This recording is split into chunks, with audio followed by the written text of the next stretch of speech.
Bonjour tout le monde et bienvenue à un autre épisode de Politiquement parlant. C'est le balado politique avec Salim Idrissi et Georges Tsantrizos. Merci beaucoup d'être là, franchement.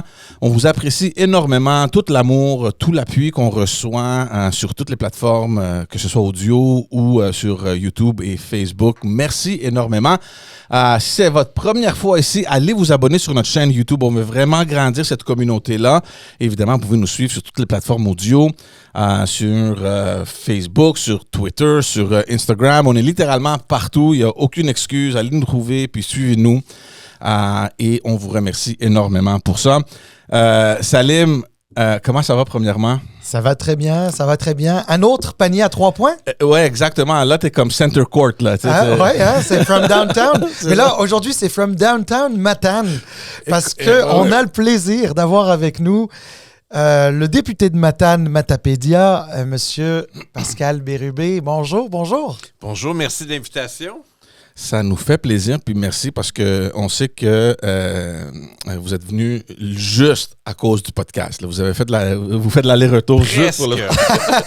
Presque. Je vais quand même à Montréal souvent parce que ma vie se passe beaucoup à Montréal aussi. Ma conjointe est ici, elle fait de la télé, on a une maison dans Hochelaga, Maisonneuve. D'ailleurs, quand on fait de la politique, on réalise qu'on parle des lieux comme des comtés. Oui. C'est dans tel comté. Alors, on a une maison dans l'est de Montréal. Je suis venu faire des entrevues. Et surtout pour l'anniversaire de mon ami Alexis Boyer-Lafontaine, 50 ans, qui était mon directeur de cabinet au tourisme, fidèle dans mes amitiés. Puis en même temps, je l'écoute votre balado. Ah, ben c'est Vous gentil. avez des invités de prestige. Je pense que c'est bon pour moi d'aller là. Mais honnêtement, Pascal, est-ce qu'on peut se tutoyer, Pascal? Bien sûr. Pascal, honnêtement, on a souvent parlé de toi et je t'avoue que c'était depuis le début du podcast parce que, justement, c'est un podcast de gens qui aiment la politique. On sait que tu aimes la politique. Puis moi, je veux le dire. Tu sais, souvent, quand on débute en politique, on voit des gens d'autres partis politiques, des gens qui ne pensent pas nécessairement comme nous, puis, tu sais, on est un petit peu méfiant. Puis, moi, c'est à ton contact, quand j'étais au Parti libéral du Québec, et c'est à ton contact que j'ai compris qu'on pouvait avoir de magnifiques discussions avec des personnes avec lesquelles on n'est pas nécessairement d'accord. On est d'accord sur l'objectif commun. On veut tous... L'amour du Québec. Exactement, l'amour du Québec, absolument, et d'améliorer... Service public. C'est ça, le service public, d'améliorer la vie des gens, en tout cas d'y contribuer, parce qu'il faut avoir aussi un peu d'humilité. Mais, tu sais, et c'est à ton contact. Alors, je suis très heureux qu'on te reçoive aujourd'hui. C'est réciproque. Et j'ai eu 49 ans récemment et j'ai réalisé que ce mois-ci, ça fait 30 ans que je suis membre du Parti québécois. Sans interruption, ma carte n'est jamais devenue à renouveler. 30 ans d'engagement au Parti québécois, fidélité à l'égard de ma région, de mon parti, puis de la politique. Alors, je me suis dit que dans la durée, ça vaut quelque chose, cette loyauté. Et je côtoie des plus jeunes, mais je suis content d'être toujours là pour faire ce qui me plaît le plus au monde. Être député de, comme disait François Gendron. On est tous députés d'eux, puis si on a d'autres postes, ça, c'est un bonus. Alors, toujours l'émerveillement des débuts, et ça ne me quitte jamais. Alors, c'est bon signe, je pense. Mais c'est un bon début, ça, Salim, parce qu'il faut mentionner aussi quand même que Pascal Bérubé, c'est la classe de 2007 qui est rentrée à l'Assemblée nationale. Je me rappelle parce que c'est l'année où moi aussi j'ai commencé d'ailleurs. Il en reste moins, là, des 2007. Mais c'est ça justement que j'allais dire. Il ne reste pas grand monde dans l'Assemblée nationale. C'est toi, il y a Bonnardel, puis Éric Kerr, c'est ça. On est les 3 derniers de 2007. Fait qu'on n'est pas les doyens. Non. Qui est le doyen? François Legault. François Legault, 25 ans. On a souligné ça. En tout cas, au Parti québécois, on l'a beaucoup souligné l'automne dernier. 25 ans de politique. Monsieur le doyen de l'Assemblée nationale. 25 ans. Je m'en souviens très bien parce que j'étais là au début. Ben oui, c'est ça. J'étais dans son cabinet. Mais alors justement, écoute, ça serait un peu bizarre d'avoir à te présenter parce que honnêtement, tu fais partie des 125 députés parmi les plus connus parce que effectivement, tu es là depuis une quinzaine d'années, un peu plus. Bientôt 17. Bientôt 17, effectivement, en mars. Oui, 26. Exact. C'est ça. Et là, ben, dans le fond, quand même, là, je veux dire, tu as été aussi président des Jeunes péquistes. Absolument. Donc, toi, ton implication avec le Parti québécois, elle n'est pas d'hier. Tes convictions sont connues depuis longtemps. Et inébranlables. Et inébranlable. Et d'ailleurs, je pense que c'est encore plus valide aujourd'hui. Hein, on l'a souvent parlé, on a souvent souligné ça sur ce podcast-là. C'est que malheureusement, ça va tellement vite en politique aujourd'hui que souvent, on en oublie les convictions. Alors, justement, ça mène à quelque chose, et sans sous-entendu, mais écoute, François Legault a déjà été ton patron. Absolument. C'est même lui qui m'a donné ma première chance au plan professionnel en politique. Moi, je suis à l'Université du Québec à Rimouski. J'étudie pour être enseignant comme mon père. Mais je milite au Comité national des jeunes, je fais des interventions. François Legault arrive en 98, non élu. Et là, il me voit en 99, et puis avec Anne Marcotte qui travaille avec lui, il repère les talents, comme il disait. Un tas de jeunes, mais là, il me repère, ce gars-là, il peut-tu venir travailler avec nous, ce jeune-là? Stage d'été. Quand même pas mal quand tu aimes la politique de faire un stage d'été dans un cabinet ministériel. Ah, oui. Alors, j'entre au ministère de l'Éducation, je fais à la fois Montréal et Québec, mais j'habite Montréal à l'époque, sur le plateau Mont-Royal, et je travaillais là pour l'été. Alors, c'est fantastique, ministre de l'Éducation, sommet de la jeunesse qui s'en vient, et à l'automne, il me garde. Alors là, je viens un vrai attaché junior, quand même le dire. Et jusqu'au printemps où il y a des coupures, Lucien Bouchard a coupé les masses salariales des cabinets. Les 3 derniers arrivés ont été coupés. Et là, je deviens président du Comité national des jeunes du Parti québécois. Je travaille à l'École des sciences de gestion de l'UQAM pour l'association étudiante. Et je vais faire ça pendant 2-3 ans, mais le lien avec François Legault comme employeur. Ensuite, comme président du Comité national des jeunes, très près de lui, à une époque où, disons-le, Pauline Marois et François Legault ont des équipes qui sont là au cas où Bernard Landry quitte. Quand même premier ministre du Québec. Et ça me mène jusqu'à l'élection de 2003 où la seule que j'ai perdue par 33 voix. J'y pense encore, je cherche encore les votes de 2003. Ça m'a vraiment marqué terriblement parce que j'aurais beaucoup aimé arriver en 2003. Et quand je veux revenir, je termine avec ça pour François Legault, je voulais plus, j'avais peur de perdre. Et c'est François Legault qui va me convaincre de revenir en 2007.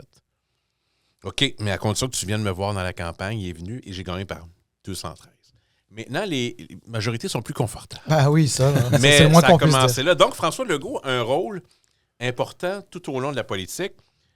On a une adjointe ensemble à l'Assemblée nationale, Nicole Savard, qui allait devenir directrice générale de la CAQ, et un lien d'amitié. Quand il quitte la politique, je suis un des seuls qui est averti d'avance. Dernière activité de financement qu'il fait, il n'était pas ministre. Il fait ça dans mon comté en mai 2009.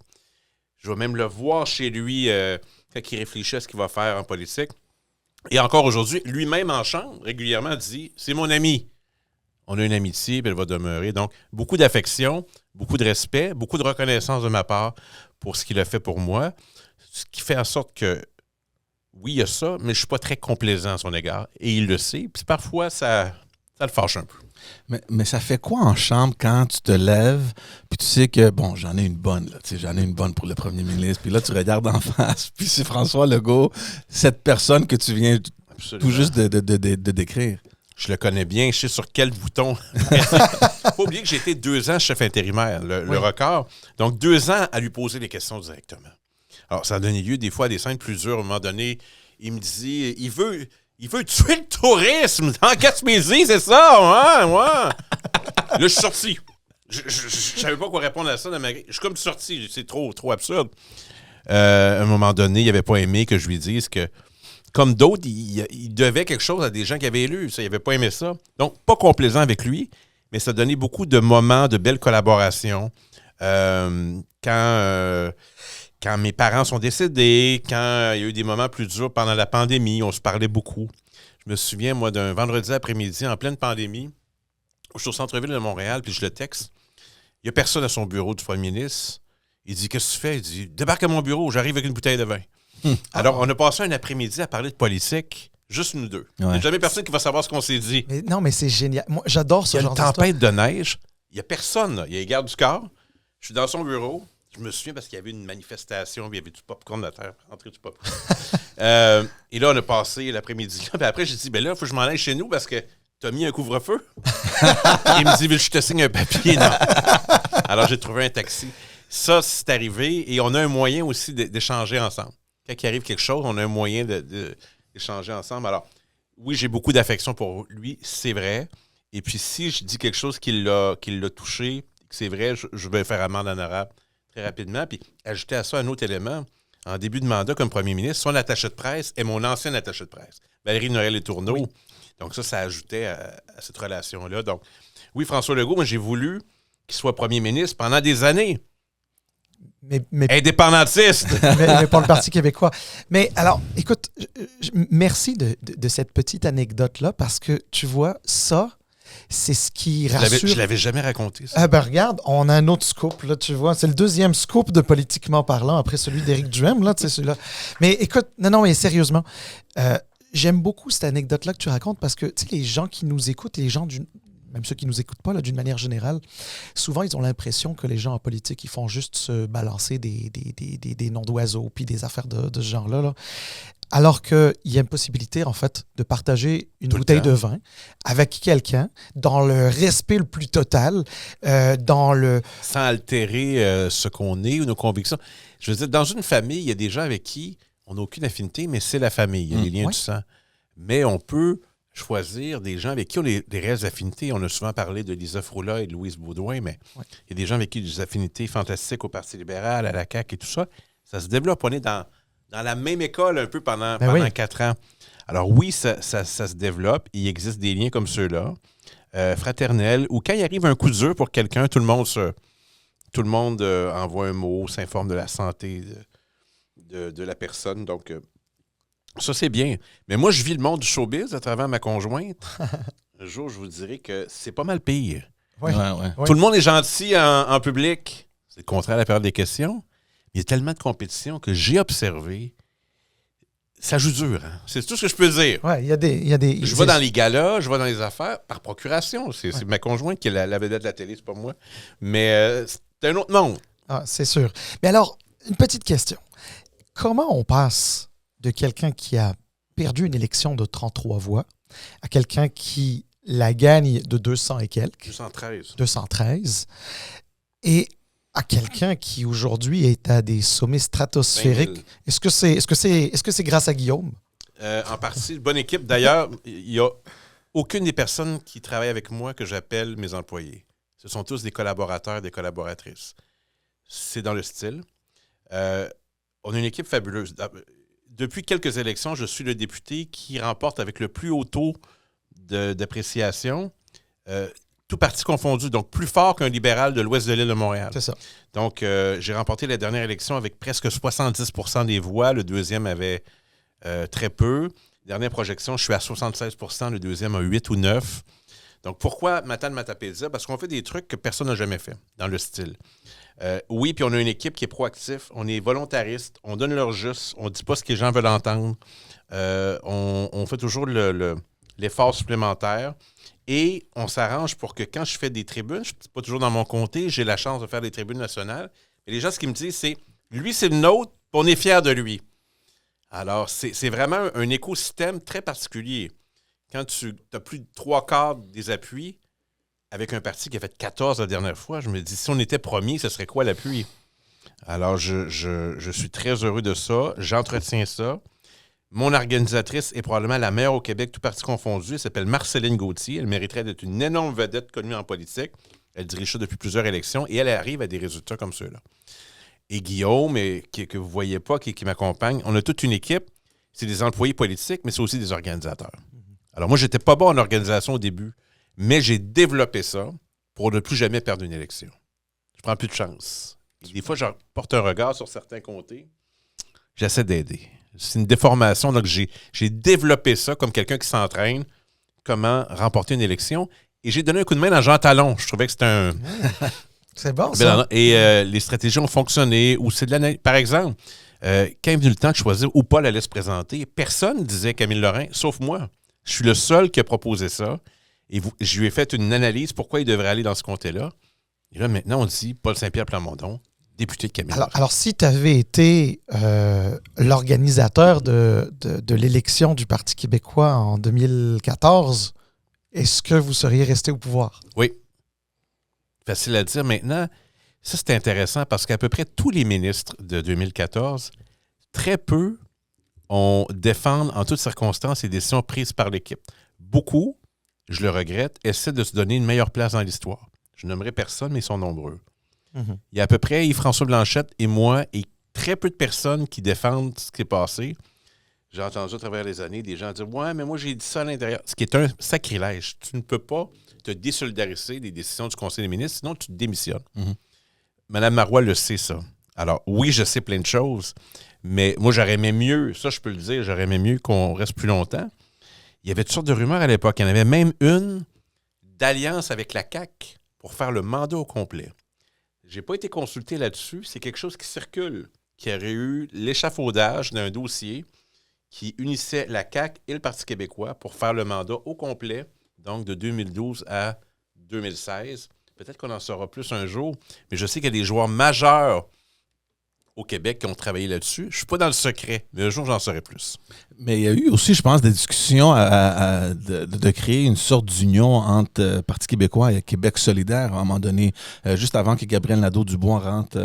Oui, bien, c'est-à-dire que c'était très public, c'est-à-dire une alliance qui n'est pas une fusion sur les circonscriptions. Si vous avez plus de chances de gagner, c'est vous, sinon c'est nous. Nous, on avait dit oui, hein. On a convaincu nos membres de ça. La CAQ a dit non. QS a dit non. Il y avait certains élus qui travaillaient fort pour que ça arrive. Amir Kadir, lui, était d'accord avec ça. Il fallait progresser. Les membres ont dit non, puis même, non seulement ils ont dit non, mais ils ont un peu envoyé des insultes. Donc, nous, on a mis notre cœur sur la table. On a dit comme Jacques Parizeau, pour l'option, la maison est prête à tous les compromis. Alors, on veut gagner. Alors, on était prêt à le faire, et c'est eux qui ont dit non. Alors, on est resté refroidi de ça. Maintenant, quand j'entends Québec solidaire dire qu'ils sont plus rassembleurs que le Parti québécois, je ne sais pas de quelle façon, parce qu'on a à peu près le double des intentions de vote de Québec solidaire. Alors, s'ils sont plus rassembleurs, imaginez comment on l'est présentement. Et on réalise que, oui, il y a des gens avec qui on a des affinités à Québec solidaire, beaucoup à la CAQ aussi. Et il y a beaucoup de gens qui votent plus. Alors, ceux-là, il faut leur donner l'espoir. On regarde tout ça en même temps, puis on avance, comme disait Sarkozy, sans précipitation ni somnolence. C'est bon. Pascal, justement, là, on parle de la CAQ et de Québec solidaire par rapport au PQ. Donc ce que j'essaye un peu de démêler là, c'est que il y a des concordances avec la CAQ, peut-être dans une certaine forme de nationalisme. Des concordances. Je dis pas que vous êtes des copies conformes, mais tu comprends ce que je veux dire. Puis, avec Québec solidaire, vous partagez l'idée de la souveraineté. Oui. Donc, en fait, vous avez des liens avec à peu près les deux partis, quelque part idéologiquement. Là. Si on essaye, tu sais, l'espèce de schéma où on voit des cercles entrecroisés, ouais, c'est ça. Il n'y a pas de corrélation parfaite. Non, c'est ça. C'est pour ça qu'il y a des partis. Mais il y a davantage d'indépendantistes présentement à la CAQ qu'à Québec solidaire. Ils sont plus nombreux à la CAQ qu'à Québec solidaire. À la CAQ, on le sait, il y a des députés qui étaient au Parti québécois. Il y a des membres du personnel politique qui étaient au Parti québécois. Donc, certains ont fait le pari qu'on était laissés pour morts et qui pouvaient se donner la liberté d'aller vivre leur vie dans une nouvelle équipe. Petite surprise, on n'est pas mort. On est même en première position. Donc là, ils sont engagés, ils sont directeurs de cabinet, ils sont membres du personnel, ils sont députés. Certains ont des discussions avec nous. Ils disent « Ouais, c'est emballant ce que vous faites. » Là, ils sont engagés, eux, là. Alors, je sais qu'il y a beaucoup de députés de la CAQ qui ont déjà annoncé qu'ils ne feront pas de mandat. De prochain mandat, ils ne le feront pas, puis ils sont nombreux. Un bon paquet. Ah, ouais. Ouais. Un certain nombre qui lorgnent sur le fédéral, tant au Bloc qu'au Parti conservateur, peut-être? Il y a quelques cas plus connus de gens qui pensent qu'on peut-être davantage d'avenir au fédéral. Quelques cas, mais je pense qu'au caucus de la CAQ, ils le savent déjà. C'est ça, effectivement. Mais ça se rend parfois à mes oreilles. Et l'information, c'est très important en politique. Exactement. C'est peut-être aussi pour ça que tu écoutes nos podcasts. J'apprends toujours des choses et j'ai une mémoire phénoménale. Certains journalistes vous diront que quand ils doutent sur un truc, ils m'appellent. Un peu comme l'ancien joueur de gilet en herbe que j'étais, je trouve la réponse toujours un défi intéressant. Donc, c'est mouvant la politique. C'est mouvant, c'est parfois émouvant. Parfois, on a des émotions sans préavis, pour ne pas dire des émotions sans préavis. Et la fin de mandat va être fantastique. Ça bouge. Moi, je suis très heureux d'où on est présentement. Écoutez, on partait de 8 ou 9 % avant l'élection de 2022. On est à 32 ça continue de progresser. Tout est possible. Mais là, justement, puisqu'on parle de sondage puis l'élection de 2026, comment allez-vous faire pour maintenir l'appui à ce niveau-là? Parce que Puis on a demandé la question à votre chef. Lui aussi était surpris de voir que ça s'est passé tellement rapidement après l'élection de 2022, de voir les chiffres monter. Mais il y a quand même beaucoup de temps là, jusqu'à la prochaine année. Là. Il y a plein de choses qui peuvent arriver, comme tu le sais. Comment on fait pour s'assurer que d'ici 2026, on garde cette cadence-là? Puis, bien évidemment, il va falloir avoir pour vous évidemment, un certain effort de plus pour voir ce qui arrive avec la question de la souveraineté, parce que ça reste pas mal stable. Oui. D'abord, on calcule rien depuis qu'on est arrivé. Le serment au roi, ça n'a pas de sens. Pourquoi on le fait? On ne devrait pas le faire. On ne le fait pas. C'est arrivé comme ça. Tous les enjeux qu'on a abordés, d'abord, il faut privilégier certains enjeux parce qu'on n'était que 3. On ne faisait pas tout. On n'est pas dans toutes les commissions parlementaires. On a fait ça. On essaie de faire des trucs qui ne sont pas toujours les plus accrocheurs, mais sur une longue durée, montrent le professionnalisme et la rigueur. Paul dit souvent, on veut offrir de la qualité. Et c'est ce qu'on fait. Et je pense que pour l'électorat, et ça va beaucoup les choquer que je dise ça, pour moi, le Parti conservateur du Québec et Québec solidaire sont 2 partis radicaux. Je ne pèse pas plus que ça sur le mot radicaux. Donc, dans la tradition québécoise, ces 2-là sont l'endos et l'envers d'une même médaille. C'est des partis radicaux. Le Parti québécois a déjà dirigé, même si ce n'est pas son destin, c'est de faire l'indépendance du Québec. On est en train de monter une équipe déjà. Il y a des gens qui s'offrent toutes sortes de contributions. Des experts pour monter des politiques, pour nous aider sur certaines positions. Et des gens qui commencent à dire « je pourrais envisager d'être candidat, d'être candidate ». Et on commence déjà à compiler ça. Moi, je trouve qu'il est tôt, mais les offres viennent à nous. Et je pense qu'on aura une équipe en 2026 qui va être très solide. Évidemment, le succès fait en sorte d'attirer des gens, bien sûr, mais on est capable de valider l'intérêt. L'idée, c'est pas d'être seulement un gouvernement. Alors, il y a des gens assez fabuleux qui se profilent, qui se montrent disponibles, et ça, c'est bien intéressant. On les rencontre à l'occasion. Je ne connais pas tous les noms, mais il y a de ça. Puis il y a des choses qui vont bien. Le financement, on est premier. On ne fait pas de cocktail, nous autres. Là. Il n'y a aucun cocktail. Les gens nous financent pour nos idées, pour notre projet, parce qu'ils veulent qu'on puisse réussir. Ça, c'est encourageant aussi. Alors, habituellement, c'est George qui pose cette question-là. Je vais la poser moi. Je ne sais pas si tu sais de laquelle je vais poser, mais alors justement, avec le Parti québécois qui monte dans les sondages, on essaie d'analyser un petit peu ça, on voit le vase communicant d'anciens péquistes qui se sont rendus à la CAQ, qui sont doucement, mais sûrement en train de revenir au bercail. Mm-hmm. La CAQ étant cette espèce de coalition de fédéralistes et de souverainistes. Et un peu d'opportunistes aussi. Oui, peut-être. Et donc, mais alors, ça veut dire que dans l'électorat qui dit qu'il va voter pour la CAQ encore en 26, on a moins de souverainistes et un peu plus de fédéralistes. Mais est-ce que ces fédéralistes-là risqueraient pas également de commencer à retourner un petit peu à leur bercail, qui est le Parti libéral du Québec? Il y a un espace qui est là. D'abord, le dernier test électoral, c'est Jean Talon. Quand on regarde qui a voté pour nous, le double des votes de la CAQ, qu'est-ce qu'on remarque? Des gens qui n'avaient jamais voté pour nous. C'est pas toujours rationnel. Pourquoi un libéral voterait pour le PQ? Des fois, il y a des révélations. On en a eu beaucoup. J'ai fait beaucoup de porte-à-porte. Des citoyens issus de l'immigration, énormément. D'origine maghrébine, Tunisie, Maroc, Algérie, des gens d'Europe de l'Est. Le quartier, là, différents quartiers dans Jean Talon, c'est très... il y a beaucoup de diversité. On est capable de calculer qu'on a eu beaucoup de votes, là. Beaucoup de votes. Et dans certains cas, ils disent « je ne suis pas nécessairement indépendantiste », mais déjà, il y a une discussion. On est en contact avec eux. Ça, c'est intéressant. Dernier sondage Palace, on est numéro 1 chez les 18-34. Il se passe quelque chose. L'arrivée de Paul, qui est quand même un jeune chef de parti, je veux dire, il est né, il est plus jeune que moi. Il a 3 jeunes enfants. Il vit ce que plein de jeunes couples vivent. Ça, c'est intéressant. 20 ans plus jeune que le premier ministre. Donc, il arrive avec un bagage qui est le sien, mais il n'y a pas un bagage politique ou des casseroles politiques d'avoir dirigé, puis les gens disent on n'a pas aimé ça. Ça, c'est un actif pour nous très, très fort.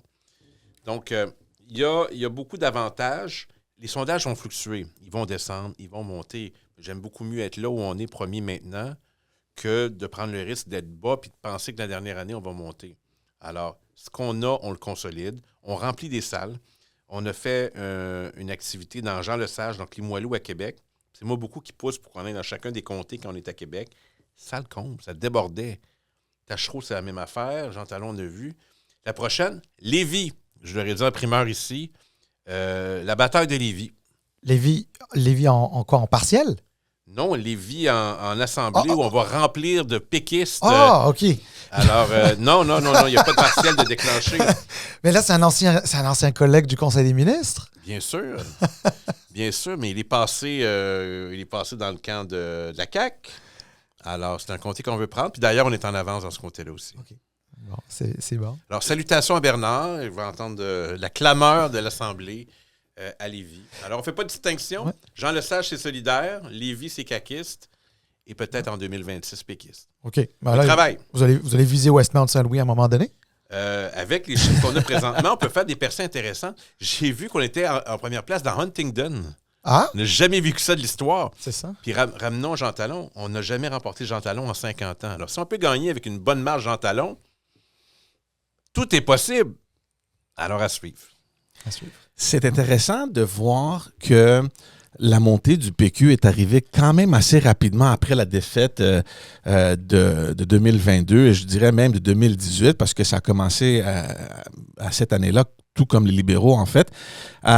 Et normalement, c'était l'inverse. On voyait souvent au niveau du PQ, les chicanes, cette incapacité de se rassembler, de trouver comme un chemin commun, puis de... Un peu de chicane.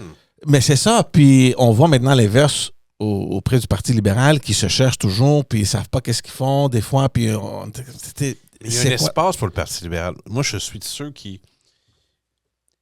Il y a un espace aussi pour le Parti conservateur. Je suis un des seuls députés qui a dit publiquement il y a un espace et c'est bienvenu des positions du Parti conservateur.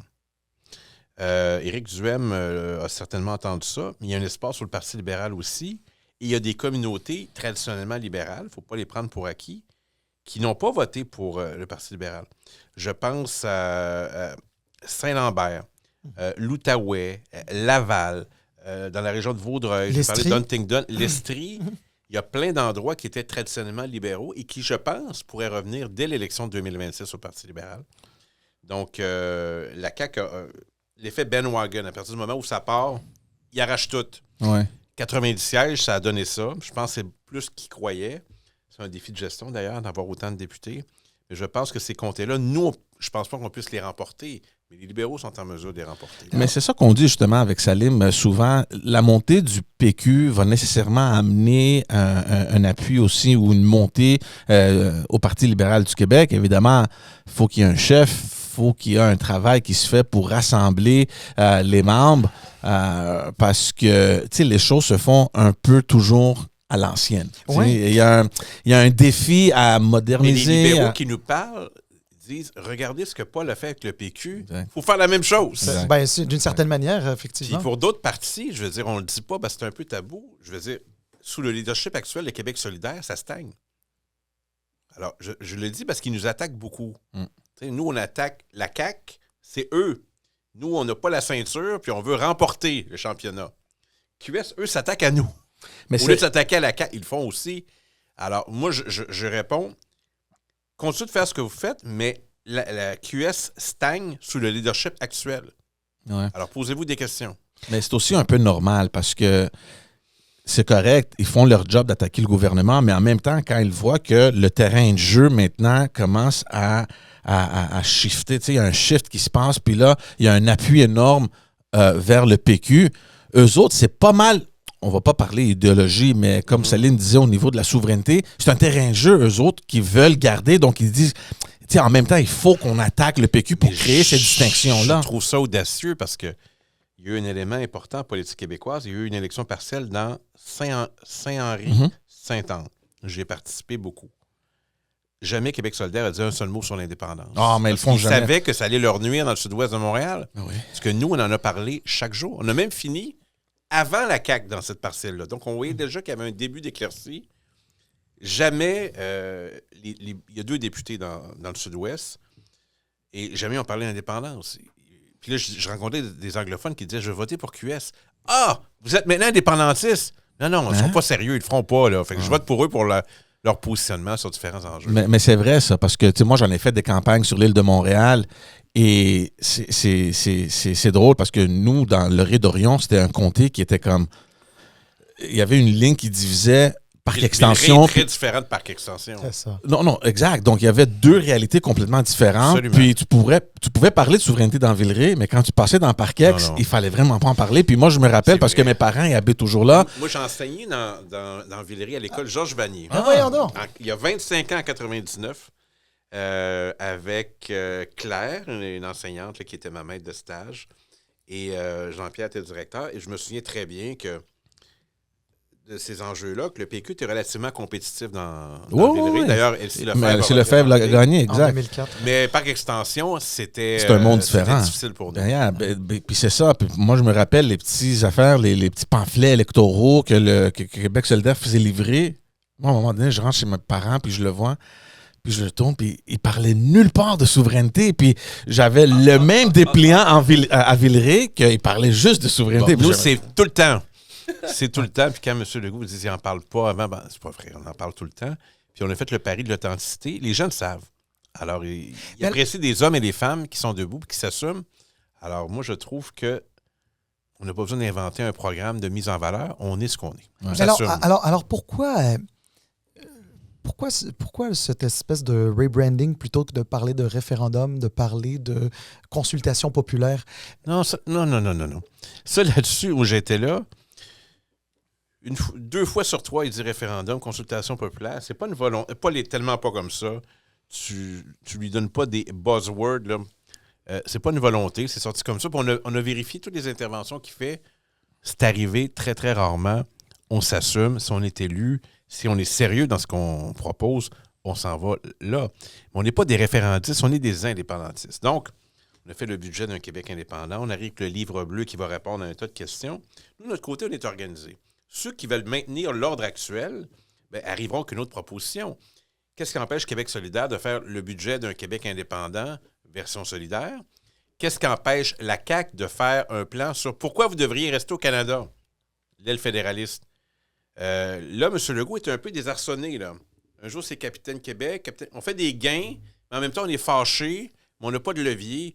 Nous, on les regarde et on se dit, la CAQ fait la promotion quotidienne des raisons pour lesquelles un Québec devrait être indépendant et pour lesquelles il faudrait changer de gouvernement. Ça se fait tout seul. Chaque jour. Christine Fréchette, Jean-François Roberge, Éric Girard, ils font ça chaque jour et ça va continuer cette pub-là jusqu'en 2026. Donc, la CAQ est prise dans ses contradictions et à partir du moment où la CAQ n'est plus gagnant, s'il y avait une élection, la CAQ ne gagnerait pas, bien là, la solidarité ne tient plus.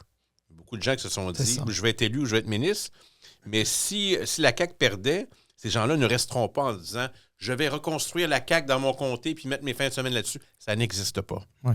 Donc, c'est un revirement spectaculaire qui fait en sorte que, imaginez, là, ils nous ont laissés pour morts. On riait de nous. On riait de nous. Puis les gens qui allaient à la CAQ disaient « Parti québécois, c'est fini. » Puis c'est là que ça va se passer. Puis tout le monde s'est inventé quelque chose. Hein. Ils ne disaient pas « je vais à la CAQ ». Je vais là pour la justice, je vais là pour l'économie, je vais là pour un texte. Ouais. Dis-les que tu vas à la CAQ. Mais il n'y en a pas un qui le faisait. Puis ils ne s'assument pas encore aujourd'hui. Je les connais, ceux qui étaient chez nous. Dis que tu vas à la CAQ, que tu finances la CAQ, puis tu fais campagne contre des péquistes, contre les gens de ta famille politique. Puis là, ils n'aiment pas ça. Moi, là-dessus, ce serait plus facile de rien dire, mais je suis assez intraitable là-dessus. Moi, la loyauté, une formation politique, il n'y a rien caché de ça. On m'a offert toutes sortes de choses. Moi, j'aurais pu quitter la politique. Mais j'ai décidé de rester parce que je suis loyal à l'égard de ma formation politique. Je ne le fais pas pour l'argent. Je suis le député le moins bien payé de l'Assemblée nationale. Saviez-vous ça? Voyons donc. Je suis le moins bien payé malgré les résultats, malgré la durée, parce que... T'es le seul qui n'a pas d'autres fonctions? On est 11. Il y a une députée indépendante, des députés de QS et du PQ. On n'a rien d'autre que le salaire de base. Parce que la CAQ a réparti les fonctions selon ses députés. Et il y en a 11 qui n'ont aucune fonction. Donc, je suis le moins bien payé de l'Assemblée nationale. Probablement que ça vaut mérite. Alors, j'imagine, tu disais toutes sortes de propositions hors de la politique. J'imagine que tu as eu aussi toutes sortes de propositions à l'intérieur de la politique. Ne me dis pas qu'on t'a pas proposé un véhicule qui va sur 4 roues avec un garde du corps et un portefeuille de ministre. On m'a offert plusieurs fonctions, d'abord dans le privé, dans le domaine des communications, chez plusieurs joueurs. Et des fonctions très prestigieuses. Donc, avant l'élection de 2022, puis tout de suite, quand j'ai fini mon mandat intérimaire. On ne m'a jamais offert un poste d'élu ou de ministre à la CAQ. J'ai déjà eu une discussion sur la CAQ en 2011, quand ça a été créé. La discussion a duré 5 minutes, j'ai eu le temps de parler à M. Legault de ses enfants. C'est jamais arrivé. Donc, ils ne m'ont pas offert de poste de ministre. Okay. Ah, c'est bon, on le saura. Mais là, alors, Pascal, alors, au-delà du fait que tu es un élu, tu as été ministre, tu es un passionné de politique, évidemment, tu l'analyses de l'intérieur et tu essayes d'avoir aussi une vision extérieure. Évidemment, ça ne t'aura pas échappé que la dynamique actuelle à l'Assemblée nationale est quand même singulière. Je pense que c'est jamais arrivé dans l'histoire du Québec. Alors, il y a un gouvernement qui, quand même, a 90 députés, c'est pas rien. Il y a une opposition officielle qui se cherche. Il y a beaucoup de place, mais peu d'appui dans la population. Alors oui, c'est bien exprimé. Il y a une deuxième opposition qui, on peut le dire, de 2008 à 2018, a su croître, mais a stagné aux dernières élections. Ouais. Puis un parti historique comme le Parti québécois, ton parti, qui a été réduit à 3 députés, maintenant 4, mais qui trône en haut des sondages. Donc ça, c'est quasiment quelque chose de jamais vu. C'est incroyable. Les 3 premières questions sont posées par les libéraux, sont 4e, voire quasiment 5e. Et c'est eux qui posent les premières questions, qui ont énormément de budget. Même chose pour QS, ils se sont entendus ensemble pour nous couper. On n'a presque pas d'argent pour engager du personnel, mais c'est nous qui avons le plus grand assentiment du public présentement. Donc, pas de moyens financiers, peu de députés, peu de personnel. On fait ça qu'une très petite équipe sur un coin d'un corridor au 3e étage de l'Assemblée nationale. Oui. Bon, on prend notre mal en patience, on fait avec ce qu'on a, on regarde avec la permanence comment on peut se faire aider sur certaines opérations. C'est notre réalité, mais c'est sûr que si l'Assemblée nationale représentait l'opinion publique en date d'aujourd'hui, les gens voudraient que ce soit le Parti québécois, non seulement qui pose les questions, mais qui gouverne le Québec. Mais oui, mais en même temps, les règles ne se font pas en fonction des sondages. Bien sûr, mais sondages... c'est déphasé. Et c'est pour ça que si on avait un mode de scrutin proportionnel qui offre une meilleure représentation du vote exprimé, ben on ne serait pas dans cette situation-là. D'ailleurs, j'ai toujours surpris pourquoi que les libéraux qui en bénéficieraient n'embarquent pas. Et la CAQ, ça pourrait se retourner contre eux parce qu'ils avaient cet engagement. Ils ont décidé de ne pas le faire. Et si ça continue, il se pourrait qu'il reste à peu près aucun député de la CAQ à la prochaine élection. On avait calculé un à un moment donné. Philippe Giffonnier surveille ça. Si ça continue, il ne pourrait avoir aucun député. Oui. D'ailleurs, Éric Duhem, à ce micro, sur la chaise dans laquelle tu es assis, il disait que lui, au moins, dans les sondages, il lui garantit au moins 1. Alors que la CAQ, c'était entre 0 et 9, je crois. Alors, Éric, j'ai hâte de voir. Éric, il croit beaucoup à ce qu'il fait. Moi, je l'ai dit, j'ai des bons liens avec lui. On se parle là, souvent. Là. On a nos numéros, puis on échange. Quand il arrête à Matane, il vient me voir. Hâte de voir ce qu'il va faire. Moi, des fois, je me dis... Entre l'idée d'avoir hypothétiquement un siège en 2026 à Québec ou d'en avoir un rapidement au fédéral, à suivre.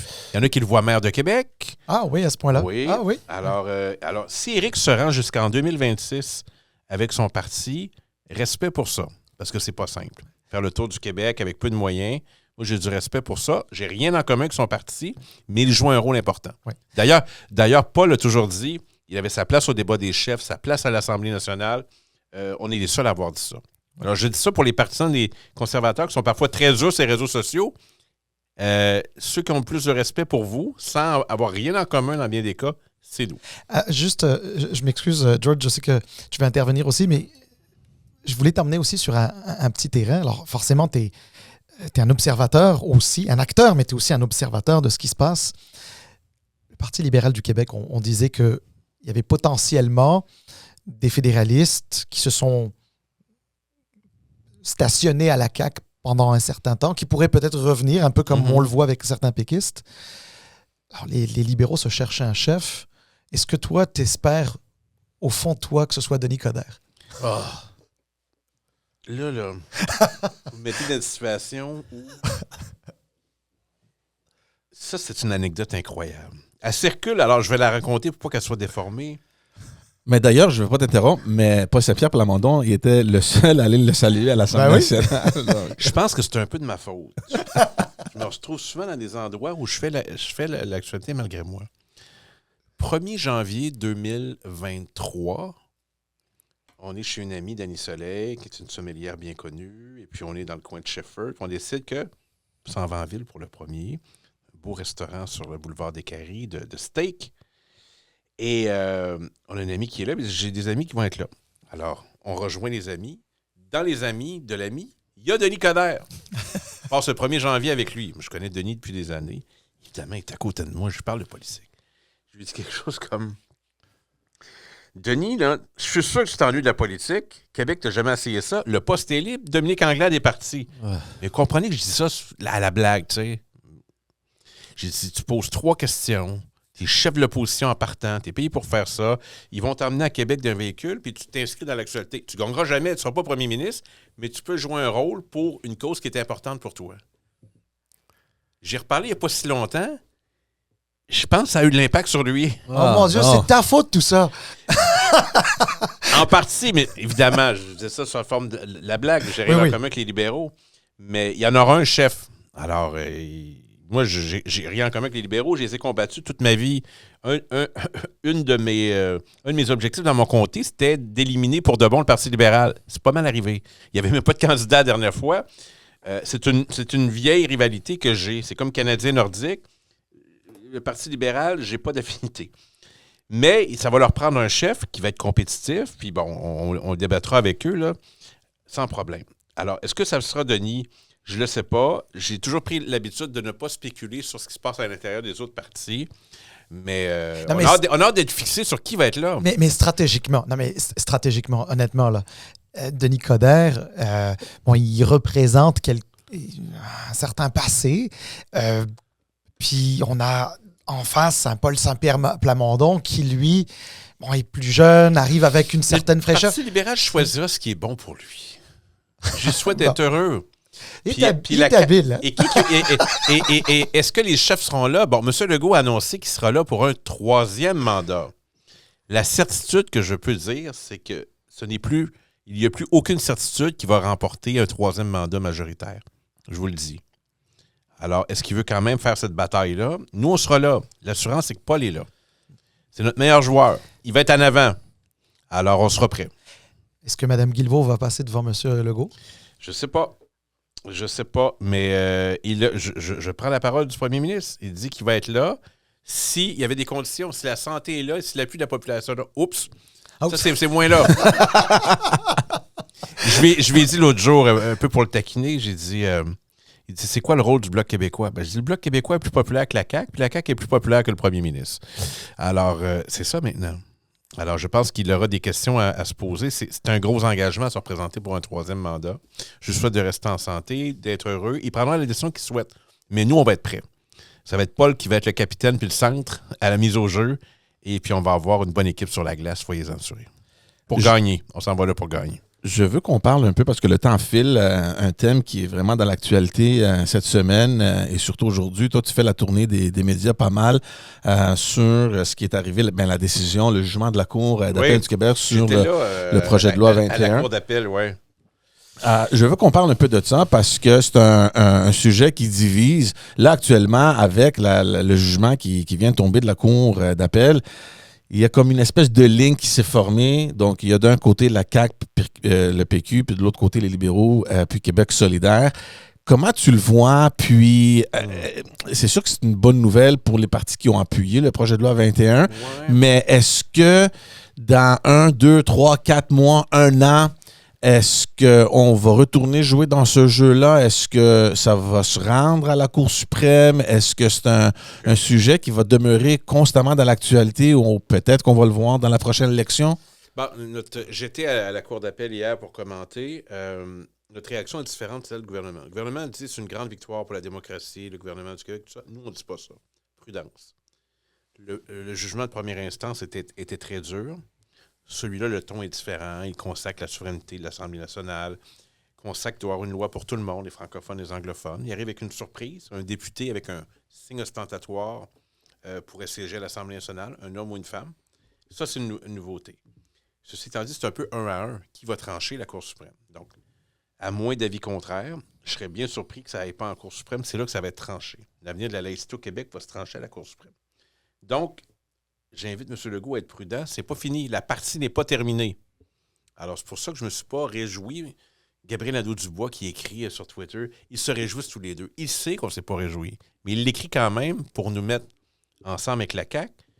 Puis l'autre chose qu'il faut vérifier, c'est que Québec solidaire et le Parti libéral sont dans une surenchère du mot à la mode, la bienveillance. Alors là, les deux sont bienveillants. Et c'est qui va accueillir le plus de personnes, va être le plus ouvert à l'autre, va plus respecter les chartes. C'est ça leur surenchère électorale, politique.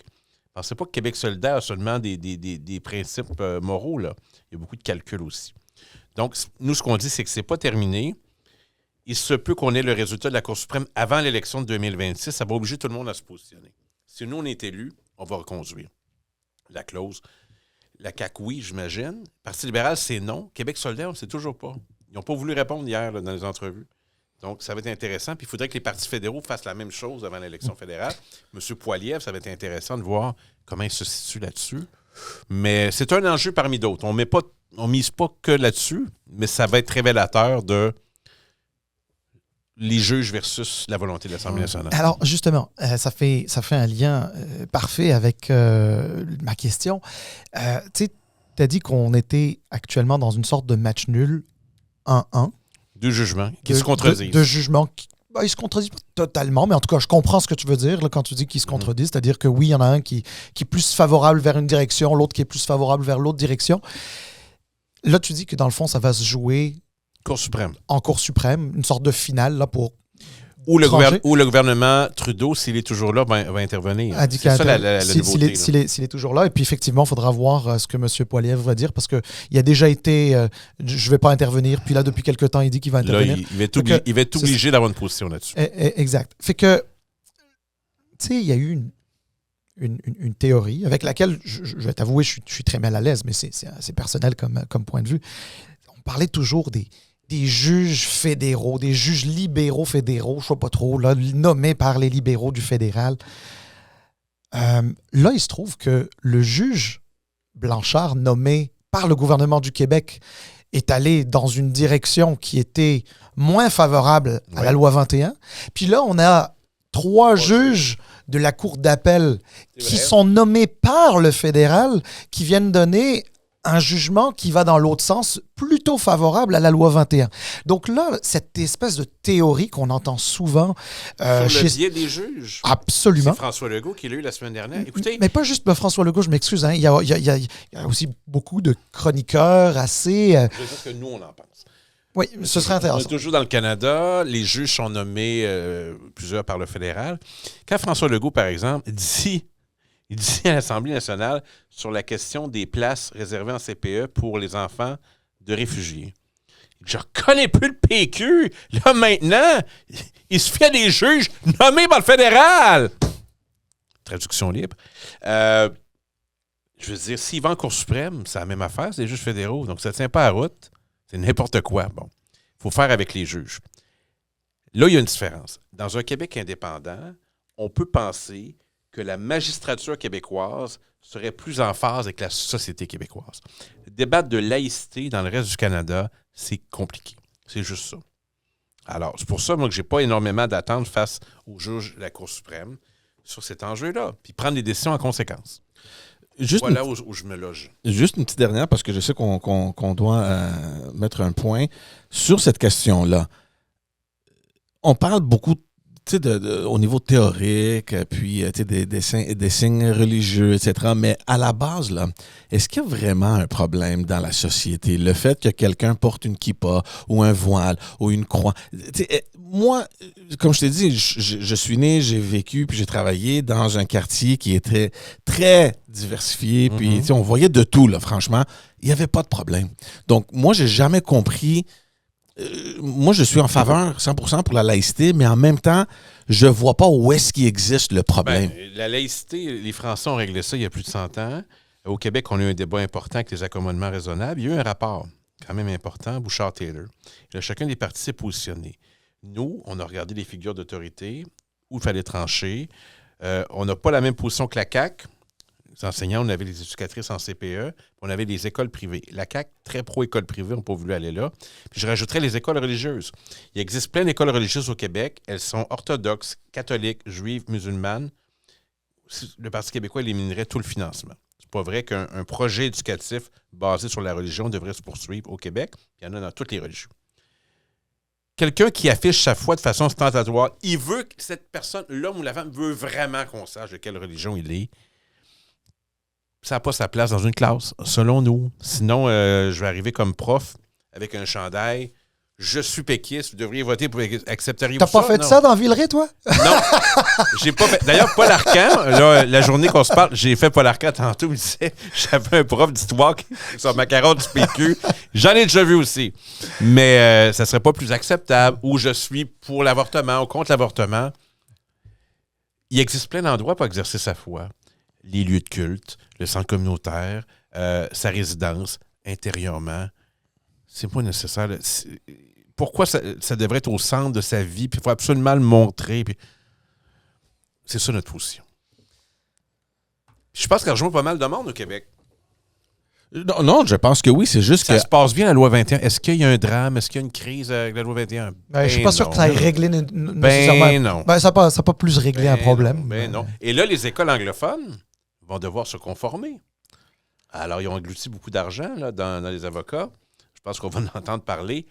Une loi pour tout le monde, anglo-franco. On va devoir mettre un point. Le temps file, mais honnêtement, merci beaucoup. Ça fait longtemps avec qu'on plaisir. essaie. Plein d'anecdotes encore. Ben oui, mais regarde. Alors, assurément, tu reviendras. Ça nous fera très plaisir de te recevoir de nouveau. Merci d'ailleurs de ton temps. George, écoute, on vient de faire 50% du caucus péquiste. Là, 25. Ben non, on a fait. Ah oui, Paul parce que Saint-Pierre Paul Plamondon. est venu, oui. Ben oui. Ouais. Puis là, maintenant, toi. Alors Il faut maintenant. inviter Pascal Paradis. Les deux sont invités. Pascal il Paradis. est très, très bon. Joël aussi, mais c'est un nouveau député qu'on apprend à connaître. Il parle 5-6 langues. Il est incroyable. Alors, il est le bienvenu n'importe quand qui est dans la grande région de Montréal. Je vais lui dire que j'ai aimé l'expérience. Good. Excellent. On aime ça. Il a voyagé partout dans le monde. Il peut bien venir sur la rive sud de Montréal. Je l'espère, puis la porte est toujours ouverte. Oui, j'ai vu tantôt, je suis venu, puis la porte est ouverte. Merci beaucoup à tout le monde. Allez vous abonner sur tous les réseaux sociaux. Aidez-nous à grandir notre chaîne YouTube. Un grand merci à Pascal Bérubé. Un grand plaisir de te revoir et de discuter avec toi. Plaisir. Merci.